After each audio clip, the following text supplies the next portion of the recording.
Hey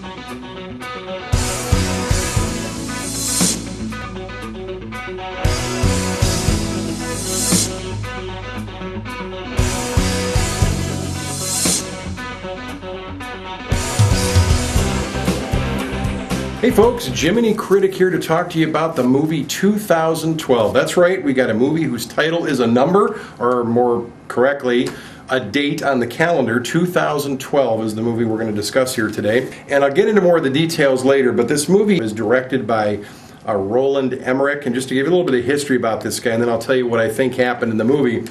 He directed I kind of call him the catastrophe guy, the catastrophe director. He directed the movies Independence Day. Remember way back in the day, that scene in the movie, everybody remembers the White House just being blown to smithereens by the aliens. He directed that movie, Independence Day. He directed the Matthew Broderick thriller, Godzilla, in New York City there, I believe, and had all sorts of chaos going on. A couple of years back, he did the movie called The Day After Tomorrow, where the Earth comes under a freeze or rain or whatever. I know the New York Public Library was getting flooded up and then it froze over and the earth was in peril and stuff like that, and all sorts of disasters happened. He made that movie. And just a year or so ago, he did that movie 10,000 BC, which wasn't very well received, but of course trying to show our pre-ancestors what they were all up to against the saber-tooths and the woolly mammoths and whatnot. So he's kind of what I call the disaster director. Well, I can picture, if you kind of remember back in your childhood, you go back to the days you're 4, 5, 6 years old, you got that toy box at home full of all sorts of trinkets and toys and stuff. You got blocks, you got toy cars, you got toy trucks, you got toy trains, and you're starting to build stuff, and you're making highways and airplanes flying around, and you're just kind of, cars smashing this and building, knocking over, and you're mashing things together. And you kind of remember having the fun like that, or watching your kids have fun building stuff and then kind of tearing it all apart. Well, I kind of figure Roland Emmerich is the director of this movie, 2012. This is kind of how he made this movie.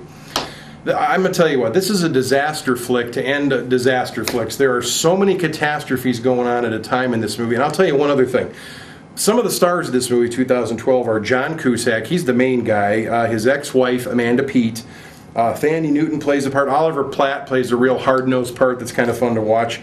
Woody Harrelson, this movie, if you don't see anything else, Woody Harrelson has a cameo about a third or so way through the movie as an old mountain man that has a pirate radio station that's kind of telling people how the world's going to end. You got to see the movie just for his short little part and how he goes out. Danny Glover is the president of the United States. For me, overall, after saying all that, the movie's 2.5 hours long. It's rated PG-13 because of perilous situations that are going on. I'll tell you what, I want to hang around or be near John Cusack if any emergencies happen. This guy gets away from, I don't know how many different, he's driving a car and the road's falling out behind him, he's in a plane and buildings are smashing and falling all over top. So many unbelievable, unrealistic things happen in this 2.5 hour movie that it sort of satires itself. So if you're into disaster flicks, if you're into CGI effects all over the place, and you're not into a real good plot and not much acting, 2012 is going to be the movie for you. You'll have to check it out for yourself to believe it.